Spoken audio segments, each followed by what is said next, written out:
everybody, welcome to the Comic Gamer Movie Show. My name is Deshaun, and today I'm here to talk about that big news a few days ago about Pedro Pascal being cast as Reed Richards' Mr. Fantastic. Wow! Talk about an actor who was on nobody's bingo card. I did not see a single person say Pedro. I didn't see anyone say Pedro Pascal, and I love Pedro Pascal. First of all, him and Carl Urban are like nerd actors, in my opinion. They have been in so many nerdy ass projects, so many weird projects, so many outside the box / nerdy projects. Dude, fucking Pedro's been in. Let's count down the Pedro Pascal bingo card of shit he's been in. Honestly, all he needs to do is be fucking in a. All he needs to do is be in a regular like Disney movie, and he would have been in every goddamn thing in Disney. First of all, the man's been in Star Wars as the Mandalorian.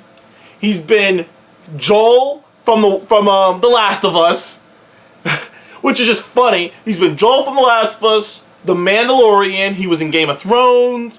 He was in Kingsman as Whiskey. I remember that. I think he was Whiskey. I think he was Whiskey. I know he was a part of the Statesman, and like instead of like they named their agents after bottles of alcohol. I believe he was Whiskey. He was in fucking Kingsman. And now he's in Marvel. And that, like I said, Pedro Pascal is just such a fun actor. I haven't seen him really in a bad project in a very long time. Like, some actors choose terrible projects. Like, I would argue Tom Holland. I love Tom Holland as Spider-Man. The man, and he's a talented actor, he really is. But he just picks terrible projects. Some actors pick shitty projects. Like, but some actors have a real gift and a real talent for picking really good projects. Like, I'd say Leonardo DiCaprio, like, Leo's amazing at picking great projects. But that's because he takes so much time and care, and he only does, like, 1 or 2 movies a year. So, like, he's got, you know, time to really sit there and pick through the projects and see, this speaks to me, and I'll do this. Pedro, as many movies as he's been in, he's like the anti-Rock, dude. Like, that's what I think of Pedro. He's like the reverse Rock, whereas the Rock is like in all these projects, and like one of them is actually good. You know, like for every Jumanji you get out of the Rock, you get a skyscraper. You know what I mean? Whereas with Pedro, it's like, dude, every time you see him pop up, another movie he was in, I believe a year or two ago, was the Nicolas Cage movie. This man, Pedro, put it this way, Pedro was a part of the best live action video game adaptation in The Last of Us of all time. He was a part of one of the best Star Wars project Disney ever produced in The Mandalorian. Regardless of how you feel about season 3, seasons 1 and 2 basically saved people's enthusiasm for Star Wars in general. And now he was in Game of Thrones, obviously, early Game of Thrones, I believe. He was in Nicolas Cage's best movie. I know it's kind of arguable what Nick Cage's best movie is, but his best movie in a decade. And goddamn, I always forget the name of the title. It's an overly long title. Irresistible, the unbearable burden of I forget the name of it. The unbearable burden of talent. I'm just calling it that. He was in Nicolas Cage's movie, and he was great in that. Him and Nick were so great together in that. So, like, I have not seen Pedro Pascal in something bad. I love the guy as an actor, as a human being. He just comes off so genuine and so sweet and so kind. Like, the only thing I wonder about him as Reed is, can he play? Because there's a coldness to Reed sometimes. Like, Reed Richards in the comics, for the most part, often he could be the, He's usually there's usually two different kind of Reeds. There's the bumbling scientist, where sometimes he's just like, gets caught up in his own stuff, and he's like, oh shit, oh, you know. Sometimes he gets caught up in shit, and he's just like, oh shit, oh, Sue, you know. Like, sometimes he can play it up for laughs, when he's just so into his own shit. And then there's a cold, calculating version of Reed. Obviously, if you've read any of the comics, you know that at a certain point in the comics, they actually took that version of Reed, the more colder side of him, and played it up to the nth degree. Honestly, Doctor Doom is really supposed to represent, on a base level, is supposed to represent what Reed could be. If, like, you know, same way Black Adam is supposed to represent what Shazam could be. You know, they both started at the same point.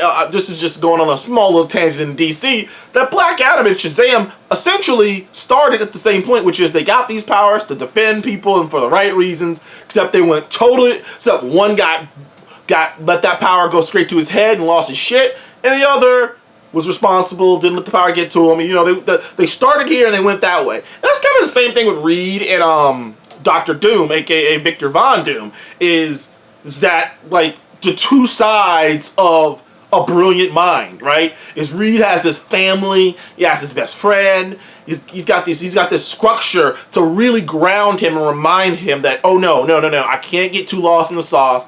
Although this science is fascinating, although at times I don't feel it, you know, you can't get too carried away.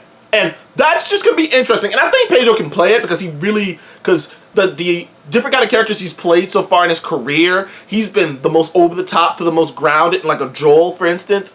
So I do think Pedro can play it, but I've just never seen him play that before. Some actors I've seen play a brainiac. I have seen actors play the smart guy. You know what I mean? We've seen Robert Downey Jr. We've seen, you know, certain actors play the smart guy.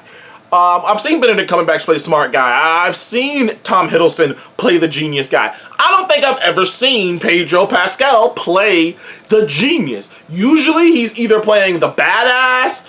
There's usually three types of roles he usually plays. Either he is the most grounded of grounded, like in The Last of Us. He's a complete badass, like in The Mandalorian. Or he's kind of a badass, but he's kind of suave, like in the Game of Thrones. But I've never seen him play the Brainiac. So it's why he never even came in my mind when I was thinking about casting. Because I was just like, I've never seen him do it. So I just, you know, it just felt like something. And the reason I took my time to even post something up about this isn't because I wasn't excited. It's because, like, there's a lot of, like, up in the air about this casting, right? Because they're saying he's got to make it work between filming Mandalorian and filming Last of Us or some shit like that. Which apparently Disney is trying to, like, fast track the Mandalorian being made weirdly after this announcement because they got him. You know, he seems like he's having a pretty good time at Disney right fucking now. I can tell you that. But if this is true, if it's true, which I think it is, this will be a major coup. This will be a major get for Marvel. Like, to have an actor of his caliber technically heading down there. There have been rumors that the Fantastic Four will be technically headed up by Sue, which is a team, which is basically the same way that technically Chris Pratt is the headliner of the Guardians movies, but the other actors get shine too. The other actors get almost as much screen time as well. But technically Chris Pratt is the leader of the Guardians. He's the head of the Guardians. And I've heard, and there's a rumor out that the movie will it's a team movie. It's about a team. It's about the Fantastic Four. But Sue will be the lead. Kind of like how they said in Eternals, how Cersei would be the lead.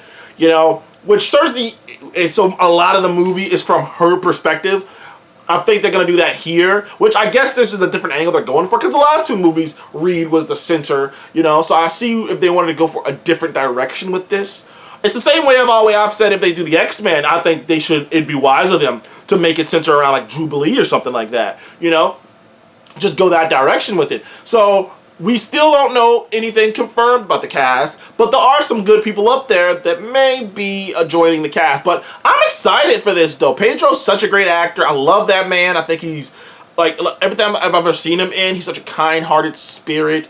Everything I've ever seen him in is just, you know, is fun and amazing. The dude doesn't pick bad projects. So I am, like, and, you know, it is a bit weird of a project, though, because I've heard so many stories out there about actors refuse, like turning it down, and it's hard to tell. Like, I remember the whole story about Adam Driver being like, it just didn't speak to him, like the role didn't speak to him, which just made me go, okay, what the fuck's up with this role? Like what's up with the MCU writing room right now with all these, you know, none of these projects are hidden with people, and it's a weird thing right now. It's a weird thing right now. But anyways, I'm excited about this. What do you guys think about the news of Pedro Pascal playing Reed Richards? I'm excited about it, personally. I'm happy.